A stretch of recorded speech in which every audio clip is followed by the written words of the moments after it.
we'll yield 5 minutes to my friend from Georgia, Mr. Andrew Clyde. Thank you, Mr. Chairman, and you will be greatly missed as being the representative for my wife's side of the family for many years in West Texas. So I wonder why you were so nice to me all this time. Makes sense. It has been a pleasure working in this committee under your leadership. So thank you very much, Mr. Chairman. Dr. Swagel, thank you for being here. The United States fiscal outlook is worsening under a rapidly growing national debt driven by chronic overspending.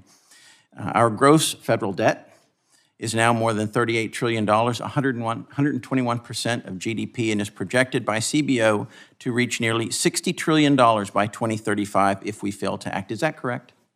That is correct.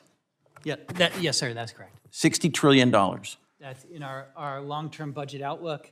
I don't have. Is that sustainable? Right. No, sir, the trajectory is unsustainable. It's not sustainable. So at some point, we're going to have a fiscal crisis in this country because of the national debt. Is that correct? That's correct. Do you have an estimate as to when that would happen? No, and that's the challenge, is that we have a problem, it's unsustainable. We can't say when or what will spark. Have you ever read the book by Ray Dalio called How Countries Go Broke, The Big Cycle? I haven't read that, no. I suggest that you do. I think it will give you some great insight. Yep. He came before this committee, and we had a great conversation. He said 3 years. When did he say that? April of this year. April of this year, okay. So this makes it more critical than ever for Congress to have a transparent, accurate, and accountable Congressional Budget Office. Yet recent projections have fallen short. In 2023, the CBO underestimated the deficit by more than $1 trillion. Further, the so-called Inflation Reduction Act gave the IRS nearly $80 billion in new funding, which the CBO estimated would yield $7.1 billion in additional revenue by 2024. Well, 2024 has come and gone. The Treasury reported only $1.3 billion, just 18% of the CBO's estimate. CBO also significantly underestimated inflation, initially projecting 2.5% for 2022 before later revising it to 6.1%. That is a 150% error rate by the CBO. One important way to strengthen the CBO's accuracy and accountability is to ensure outside organizations can replicate its results and modeling. I recognize that CBO has taken meaningful steps toward greater transparency. So, Dr. Swagel, are there any legal barriers, or any other barriers for that matter, that prevent the CBO from releasing its models and underlying data?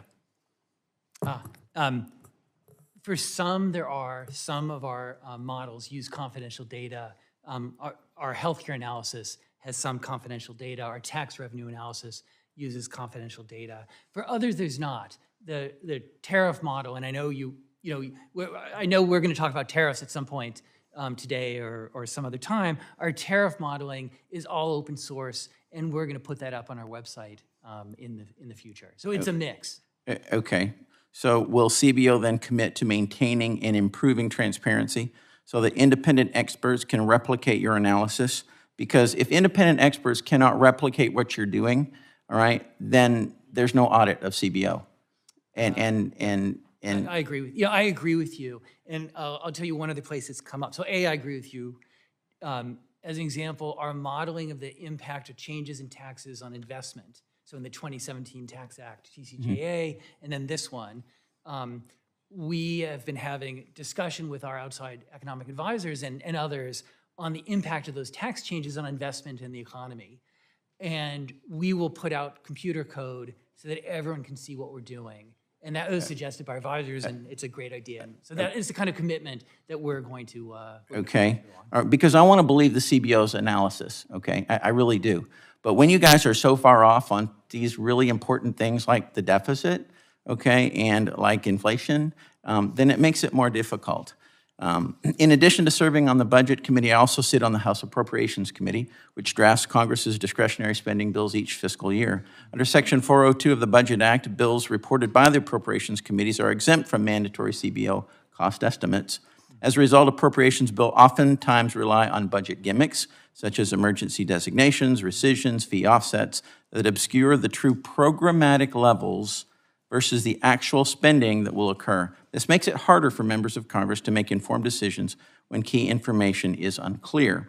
So Dr. Swagel, what type of analysis on appropriations bills does the CBO already produce? So we produce a lot of information that goes to the appropriators. Right? We've been increasing the analysis that we put out on our website. And I'm sorry, I don't have at the tip of my finger, tip of my tongue, what the change from what we used to do to what we do now. So I will have to come back to you. And Mr. Grothman, who's here earlier, and I have talked about it in the past, but I'm sorry, it's escaping me right now. So Okay, I'll come back to you. one last quick question.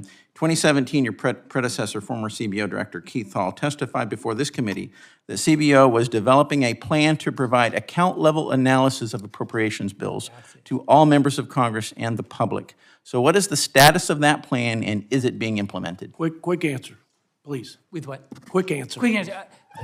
Can I just say, I'll come back to you because I want to make sure I get it right. It's something that since Keith was director, we've been working on and talking to the appropriators. And again, it's Mr. Grothman is focused on as well. So if it's okay, I'll come back to you and make sure I have the exact. Okay, thank you, because as an appropriator, that's very important to me. And to me as well, I share that concern. Thank you, and I yield. Thank you. No, thank you.